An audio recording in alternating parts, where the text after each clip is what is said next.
Pedras Preciosas do Grego, volume 1, Dr. Rick Renner, 21 de junho. Você precisa ser convencido? Quando ele vier, convencerá da justiça, porque vou para o Pai e não me vereis mais. João 16, 8 e 10. Você já elogiou alguém que respondeu discutindo com você, rejeitando o seu elogio e, principalmente, questionando o seu julgamento sobre o assunto?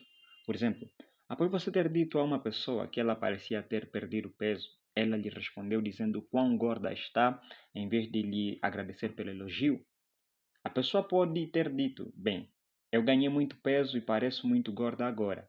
Gostaria que você pudesse ter me visto 3 meses atrás, quando eu realmente estava com uma boa aparência. Não está tão boa agora. Isso é o equivalente a rebater o elogio de forma agressiva. Teria sido muito mais educado e gracioso dizer: Obrigado. Estou feliz por você ter percebido. Fico grato por você me dizer que estou com uma aparência melhor. eis aqui outro exemplo que penso que provará o argumento. Uma pessoa está diante da igreja e canta um belo solo que deixa profundamente comovido. Ao final do culto, você atravessa a congregação para encontrar o solista porque quer expressar o quanto seu canto o comoveu. Depois de abrir seu coração e agradecê-lo por permitir que Deus o use, o solista respondeu da seguinte maneira: Obrigado pelo elogio, mas acho que meu desempenho foi horrível esta noite. Não consigo acreditar que cantei tão mal. Não sei como você aproveitou algo daquilo. É grosseiro responder assim. Alguém que está tentando agradecer a outra pessoa por ser uma bênção, embora essa pessoa provavelmente não tivesse a intenção de ser mal educada, essa resposta ainda é equivalente a uma rejeição do amor, da admiração e da gratidão que Deus está expressando a ela por intermédio de outrem. É o mesmo que dizer: Eu sou grato pelo fato de você ter feito esse elogio, mas nós dois sabemos que não é verdadeiro, então você não precisa dizer. de facto, essa pessoa está sendo chamada de mentirosa. Às vezes, respondemos assim um ao outro sem a intenção de sermos rudes. Porém, você sabia que também fazemos isso com Deus quase todos os dias? Considere, por exemplo, o que 2 de Coríntios 5:21 declara: aquele que não conheceu o pecado, ele o fez pecado por nós, para que fôssemos nele feitos justiça de Deus. Esse versículo diz que Deus enviou Jesus à cruz para receber sobre si o pecado, morrer em nosso lugar e nos dar a sua posição de justiça aos olhos de Deus. Contudo, se há algum assunto sobre o qual os cristãos ficarão desorientados, é a questão de serem justos. A maioria dos cristãos é tão consciente de sua antiga natureza pecadora que não consegue acolher a verdade de que foram declarados justos. Diga-lhes que eles são justos diante de Deus e eles responderão dizendo quão maus eles são. A natureza pecaminosa sempre se agarra ao pior e ao mais negativo, sempre gravitará para baixo, nunca para cima. Essa é a natureza da mente que não está sob o controle do Espírito Santo. Se você for abandonado à sua carne, nunca acreditará em um bom relato, nunca crerá que Deus está fazendo uma boa obra em você e certamente nunca crerá ter sido feito justiça de Deus em Cristo. O pensamento pecaminoso, raso e negativo tem feito parte da humanidade há tanto tempo que requer algum convencimento especial para nos fazer perceber o que Deus fez em nosso interior. Para realmente crermos que somos justificados perante Deus, será necessário a obra do Espírito Santo para nos convencer. Caso contrário, quando Deus disser: você é meu filho, eu o tornei justo, você é lindo para mim, nossas mentes e emoções negativamente carregadas responderão: não é assim, eu sou indigno, sou profano, sou tão desprezível. Eis aqui, porém, uma boa notícia. Assim como o Espírito Santo convence um pecador de seu pecado, ele é enviado também para convencer os cristãos da sua nova justificação diante de Deus. Jesus nos disse sobre o Espírito Santo: quando ele vier, convencerá da justiça, porque vou para o Pai e não me vereis mais. João 16, 8 e 10. A palavra convencerá vem da palavra grega elegko, que significa expor ou condenar, como em condenar alguém para um crime ou pecado. Essa palavra era usada para descrever processos jurídicos durante os quais uma pessoa era interrogada e investigada em um tribunal de justiça até que ele emitisse uma decisão final. Se considerada culpada, a pessoa era inequivocamente condenada por seu crime.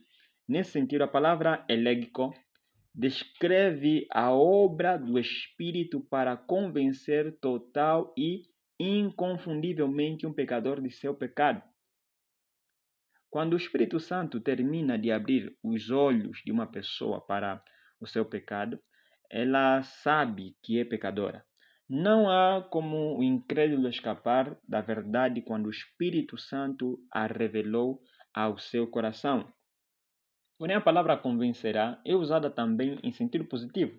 Convencer alguém de algo positivo, novamente no sentido jurídico, era usada para indicar advogados que trabalhavam muito diligentemente para convencer as pessoas de uma nova maneira de pensar ou de um novo modo de ver as coisas. Talvez elas estivessem enraizadas em uma mentalidade errada ou tivessem uma percepção distorcida, então os advogados se dedicariam a mudar a opinião deles. Nesse caso, eles não estavam tentando condenar alguém, estavam trabalhando para convencer alguém. Referindo-se ao Espírito Santo, Jesus disse: quando ele vier, convencerá da justiça. João 16:8. Após o Espírito Santo nos convencer do pecado e Deus nos declarar justos, é necessário uma obra sobrenatural de Deus para nos fazer compreender a nossa nova condição em Jesus Cristo.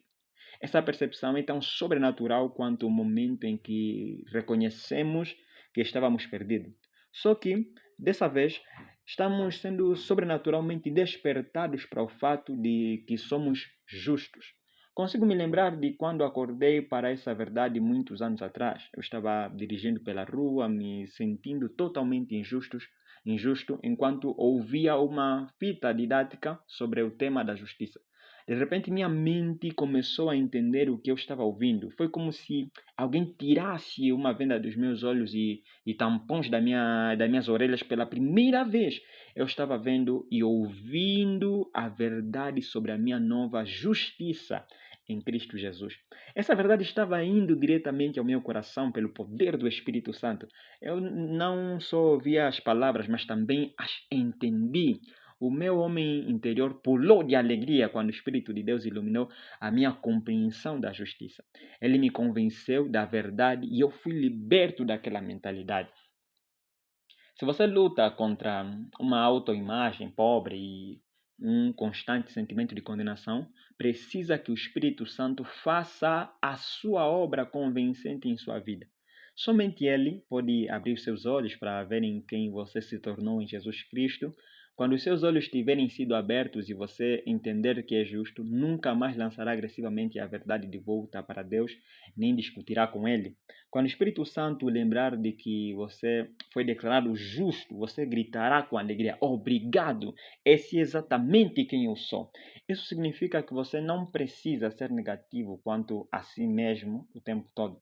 Você não tem de bater a cabeça lembrando-se constantemente de quão indigno você é, porque Jesus o tornou digno, ele o tornou justo. Por outro lado, se você não tem uma compreensão dessa justiça dada por Deus, uma autoimagem negativa terá uma probabilidade de controlar a sua vida, inibindo a sua capacidade de orar com a firme confiança de que Deus responderá. Essa sensação de indignidade fará com que uma nuvem de abatimento paire sobre a sua vida, dificultando a sua capacidade de caminhar na alegria e vitória do Senhor. Então você não pensa ser o momento de deixar o Espírito Santo abrir os seus olhos e ouvidos para verem e ouvirem sobre quem Deus o fez ser. Pode parecer difícil crer que você é justo e pode ser necessário muito convencimento para você crer nisso. Porém, o Espírito Santo foi enviado para ser o grande convencedor. Ele está operando e está pronto neste momento para começar a convencê-lo da verdade sobre quem você é em Cristo. Minha oração para hoje. Senhor, preciso que o Espírito Santo abra os meus olhos e me convença de que eu me tornei justo por meio do sangue de Jesus Cristo. Eu li e ouvi essa verdade e a conheço intelectualmente, mas preciso de uma revelação dela em meu coração. Por isso o Espírito Santo opera em meu coração. Abre meus olhos e ouvidos do meu espírito para ver e ouvir que eu sou a justiça de Deus em Cristo Jesus. Liberta-me do pensamento religioso que me mantém preso a sentimentos de indignidade. Por favor, faça isso hoje. Assim eu oro, em nome de Jesus. Minha confissão para hoje. Confesso que sou a justiça de Deus em Cristo Jesus. Jesus se tornou pecado por mim, para que eu pudesse me tornar justiça de Deus nele. O Espírito Santo é o grande convencedor e está ocupado me convencendo de que eu estou livre de defeitos e de pecado. Eu não sou mais a pessoa que eu era, porque o sangue de Jesus me tocou, lavou e limpou, e agora eu estou livre. Declaro isso pela fé, em nome de Jesus.